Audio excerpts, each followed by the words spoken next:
When you wish upon a star, makes no difference who you are. Each week as you enter this timeless land, one of these many worlds will open to you. Frontierland.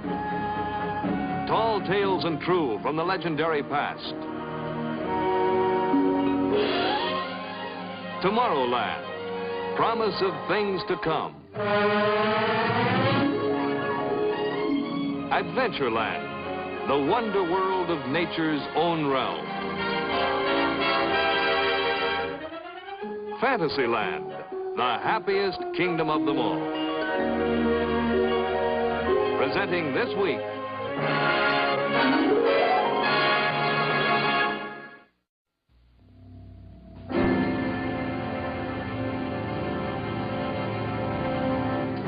Many years ago, a prophetic writer and engineer told of the genius of one man who discovered the very power of the universe and harnessed it to propel his ship 20,000 leagues under the sea. But the hero of that story was afraid to let this power fall into the hands of an immature mankind. And so he chose rather to destroy his own work.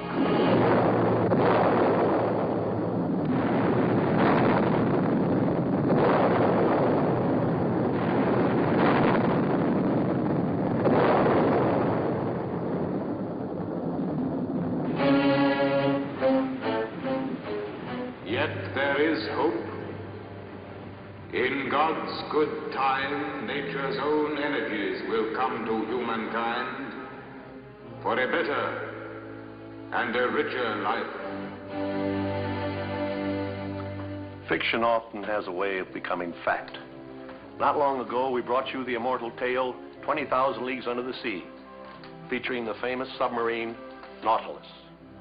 According to the story, this craft was powered by a magic force. Today, that tale has come true.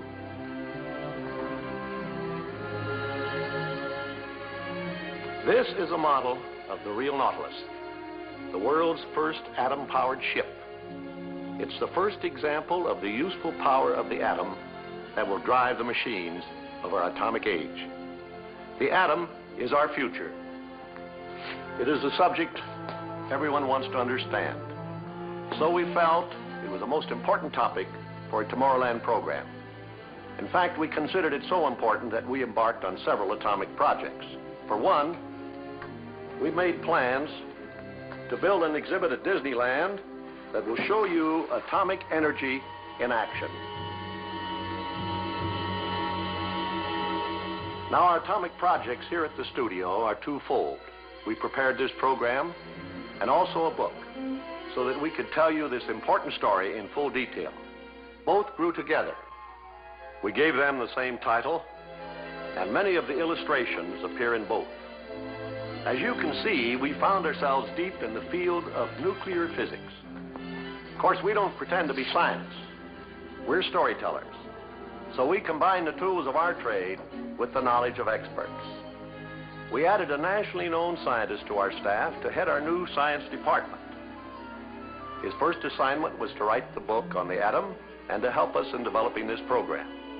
And here to tell you the story of our friend the atom is the author of our book, Dr. Heinz Haber. As we developed our story of the atom, we made an amazing discovery. We had a science story, but suddenly we realized that it was almost like a fairy tale. By a strange coincidence, our story turned out to be like the old fable from the Arabian Nights, the fisherman and the genie. This tale tells of an age-old wish of man, a wish to be the master of a mighty genie that does his bidding. There was once an old fisherman who lived in great poverty.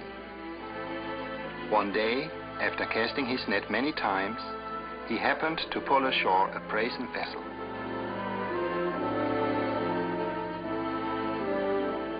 Its mouth was closed with a lead stopper. Marveling at his strange catch, the fisherman said, I'll wager that whatever is sealed so well must contain something of great value.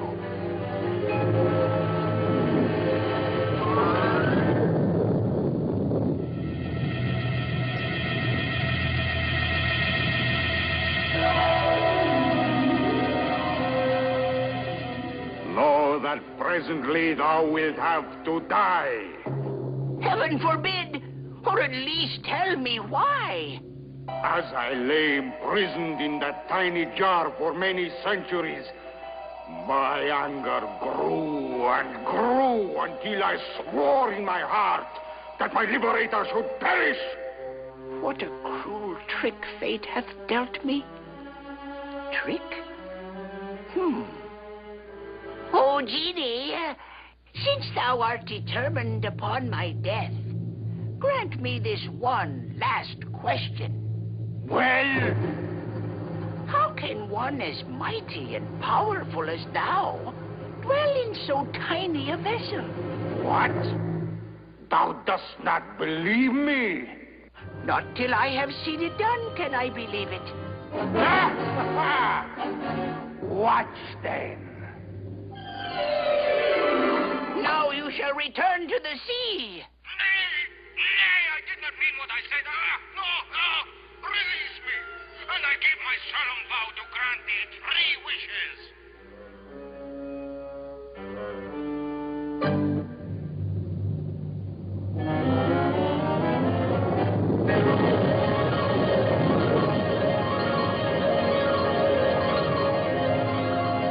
Strangely enough, our story is like that fable, come true through science. We are like the fishermen. For centuries, we have been casting our net into the sea of the great unknown in search of knowledge. And finally, we found a vessel. And like the one in the fable, it contains a genie. A genie hidden in the atoms of this metal, uranium. Let me show you. This is a Geiger counter. It tells us that the genie is here, imprisoned in these atoms.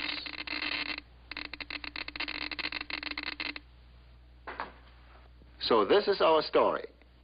How the vessel was discovered, how the genie was liberated, how he first threatened to kill, and how he was finally harnessed to grant us 3 wishes.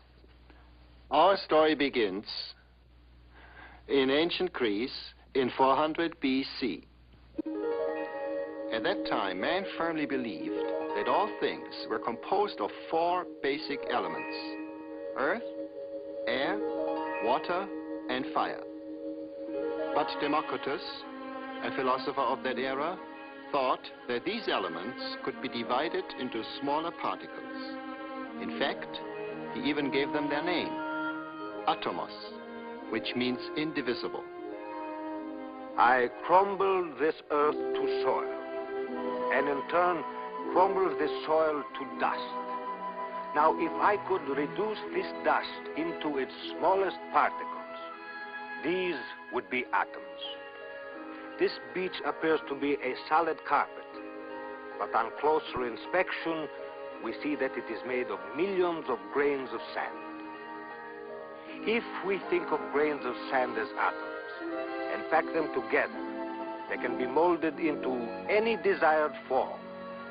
So it is in this way nature uses these tiny particles, these atoms, to build all things: the earth, water, air, and fire.